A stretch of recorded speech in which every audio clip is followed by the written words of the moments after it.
आज की एक और बड़ी खबर आपके लिए यह है कि बेंगलुरु में स्टेडियम के बाहर जो भगदड़ हुई थी कल और जिसमें 11 लोग मारे गए थे, उस मामले में वहां की पुलिस ने आरसीबी फ्रेंचाइज के खिलाफ एफआईआर दर्ज कर ली है।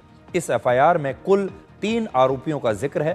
पहला है आरसीबी फ्रेंचाइज, जिसमें आरसीबी का पूरा मैनेजमेंट आ जाता है। दूसरा है एक इवेंट मैनेजमेंट कंपनी जिसका नाम है डीएनए एंटरटेनमेंट प्राइवेट लिमिटेड, जो शायद इस इवेंट मैनेजमेंट का हिस्सा थी, जो इस पूरे समारोह को हैंडल कर रही थी, उसको आयोजित कर रही थी। और आरोपी नंबर 3 है Karnataka cricket board administrative committee.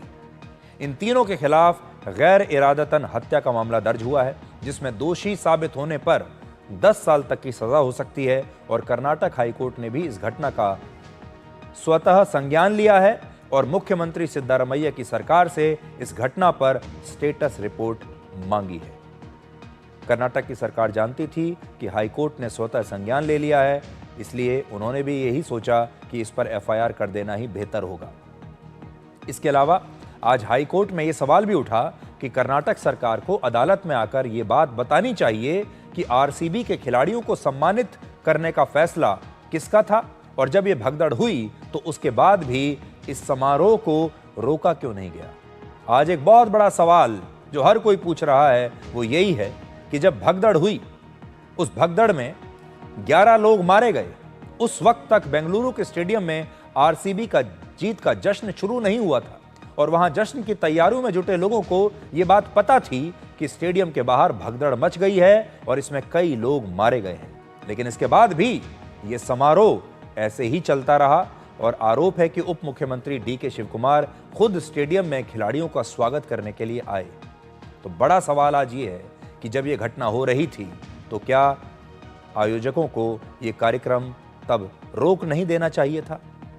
रोक देना चाहिए था। सोचिए, जो लोग इस घटना के बाद भी वहां मौजूद रहे, इस कार्यक्रम में शामिल हुए, जो खिलाड़ियों को इस घटना के बाद भी करीब से देखना चाहते थे, जो वीडियो बना रहे थे, तस्वीरें खींच रहे थे, मौत के मातम के बीच भी जिन्होंने जश्न मनाया, क्या उन्हें इस घटना के लिए जिम्मेदार नहीं मानना चाहिए? इसलिए आज इन खिलाड़ियों को हम कह सकते हैं कि इन्हें भी सोचना चाहिए था कि इन्हें इस समारोह में रहना है या नहीं। हमारे देश के नेताओं को सोचना चाहिए था, कर्नाटक के नेताओं को, कि उन्हें इस दुर्घटना के बाद भी इस समारोह में दिखना है या नहीं। लेकिन जो क्रिकेट के फैंस वहां पर मौजूद थे, जो आम जनता मौजूद थी, उसने भी नहीं सोचा।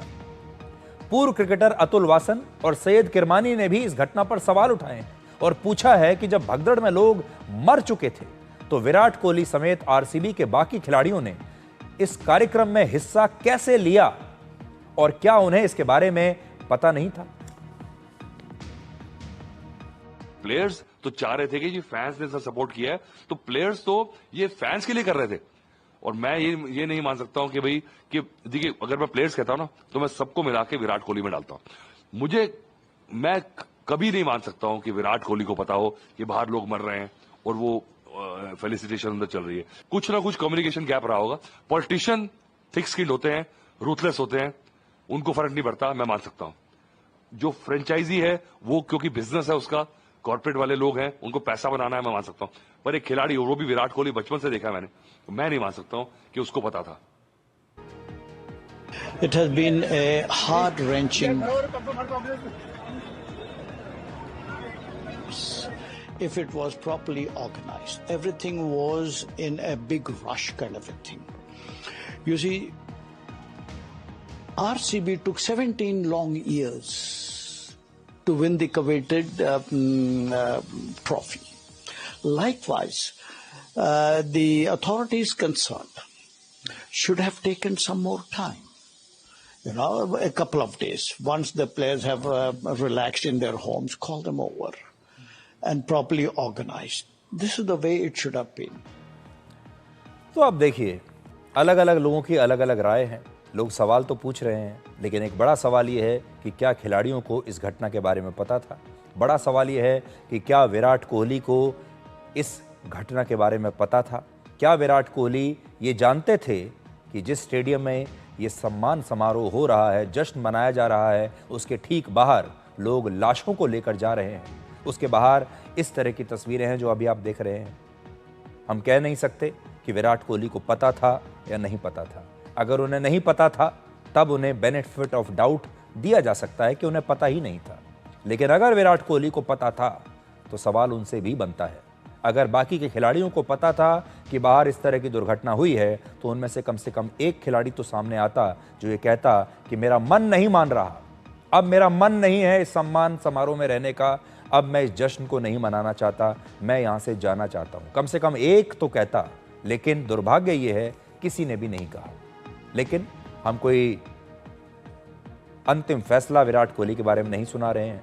हम नहीं जान सकते इस समय कि विराट कोहली इसके बारे में जानते थे या नहीं जानते थे।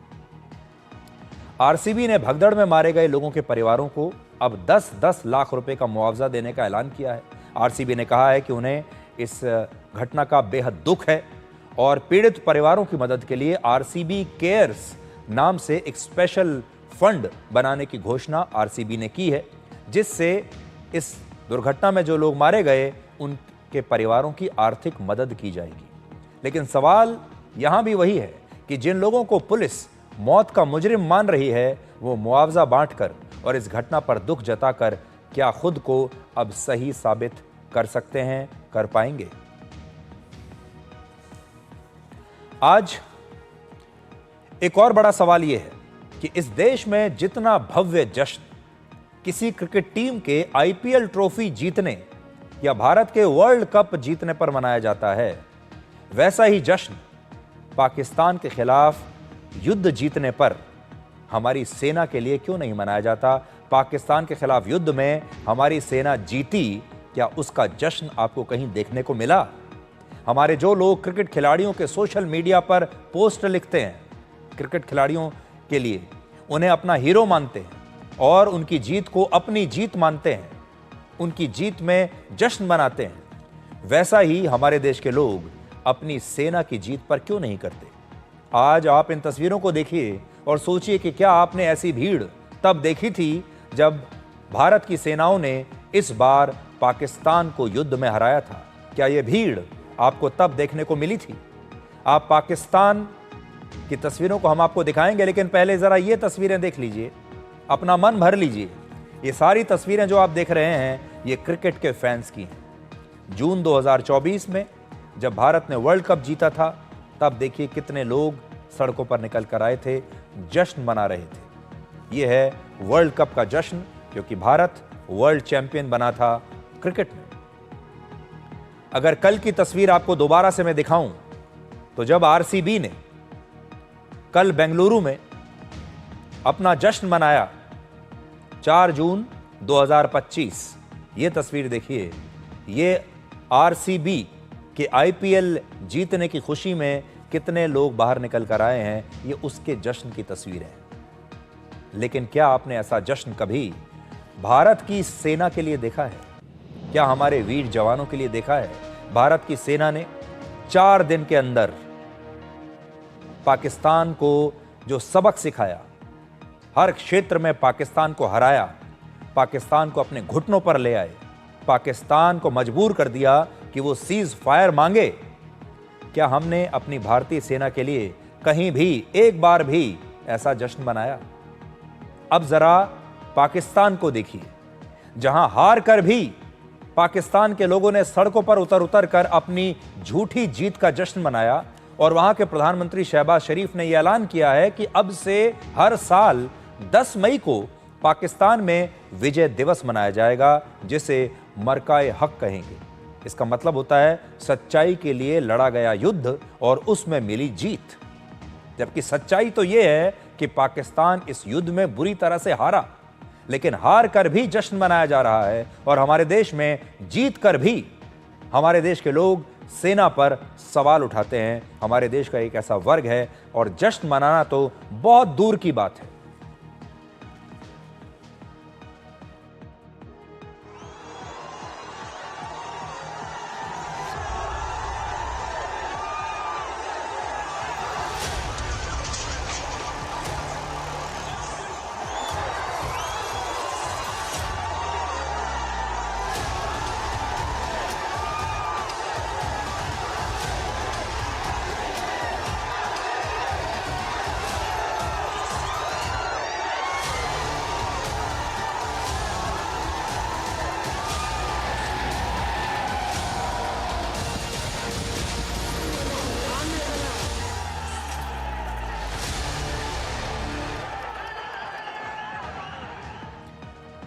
आज मैं